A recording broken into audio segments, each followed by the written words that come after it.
हमले के बाद सरकार सतर्क है और हमले के पीछे पाकिस्तान की पुष्टि हो चुकी है, जिसके बाद सरकार ने कई अहम फैसले लिए हैं, जिसमें शामिल है पाकिस्तानी नागरिकों के लिए सार्क वीजा छूट योजना का कैंसिल करना। इसके तहत जो पाकिस्तानी लोग इस वीजा के तहत भारत में हैं, उन्हें 48 घंटे के भीतर देश छोड़ने का आदेश दिया गया है। पाकिस्तान प्रायोजित आतंकवाद के विरुद्ध भारत की जीरो टॉलरेंस नीति का हिस्सा बताया जा रहा है यह निर्णय, और बखूबी से जानते हैं कि आखिर क्या है SAARC visa scheme. SAARC visa छूट योजना यानी SVES के तहत 24 स्पेशल कैटेगरी के व्यक्तियों को वीजा छूट का स्टिकर दिया जाता है। इसमें जज, अधिकारी, खिलाड़ी, पत्रकार और कारोबारी लोग शामिल हैं, यानी आम नागरिकों के लिए ये वीजा नहीं है। इस स्कीम के तहत सार्क सदस्य देशों के राजनयिक और आधिकारिक पासपोर्ट धारकों को भारत में स्वतंत्र रूप से यात्रा करने की अनुमति दी गई थी। सार्क वीजा स्कीम को दक्षिण एशिया के क्षेत्रीय सहयोगियों में आपसी आर्थिक साझेदारी को मजबूत करने के लिए तैयार किया गया था।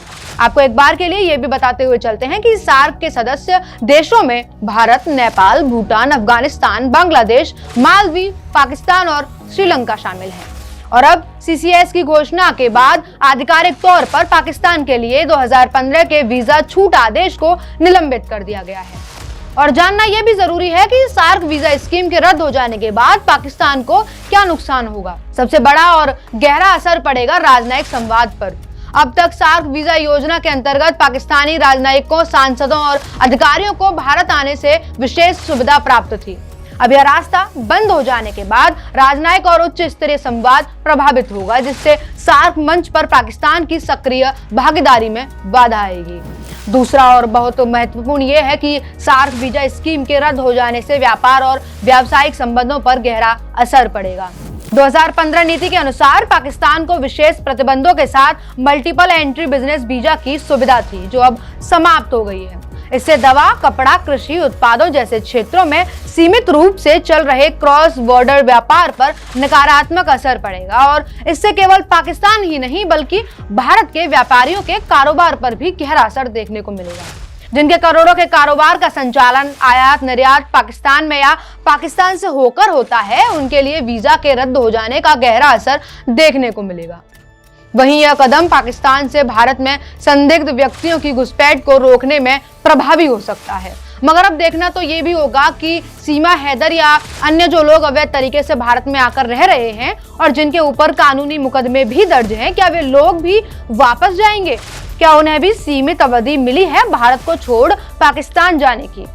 अगला जो असर वीजा के रद्द होने से पाकिस्तान पर पड़ेगा, वह मीडिया और सांस्कृतिक मंच पर भागीदारी में वाधा होगा। सार्क वीजा छूट के तहत पाकिस्तानी पत्रकारों और सांस्कृतिक प्रतिनिधियों को भारत में रिपोर्टिंग या कार्यक्रमों में भाग लेने की छूट थी। अब फिल्म, संगीत, साहित्य और कला के क्षेत्र में सहयोग ठप हो जाएगा।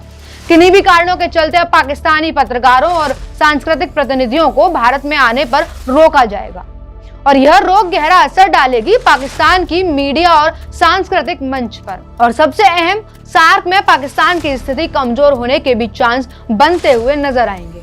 ये तो देखने को मिल ही रहा है कि अफगानिस्तान, अमेरिका और अन्य कई देश ने इस हमले की कड़ी निंदा की, और हो सकता है कि अन्य सार्क सदस्य देश भी सुरक्षा कारणों से पाकिस्तान से दूरी बना लें। सार्क के मंच पर पाकिस्तान का राजनयिक अलगाव और गहरा भी हो सकता है।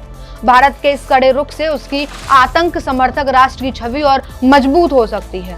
कह सकते हैं कि पाकिस्तान को शांति और अमन राजी नहीं आ रहा था। खुद के पैर पर कुल्हाड़ी मारना अगर किसी को सीखना है ना, तो पाकिस्तान इसका बेहतर उदाहरण है। वहीं अब पाकिस्तान ने भी अपनी प्रतिक्रिया देना शुरू कर दिया, यानी कह सकते हैं कि पाकिस्तान अब भी अपनी हरकतों से बाज नहीं आ रहा है। बाकी आगे जो भी अपडेट्स रहेंगे, अपडेट इंडिया के साथ ही आपको बताते रहेंगे। धन्यवाद।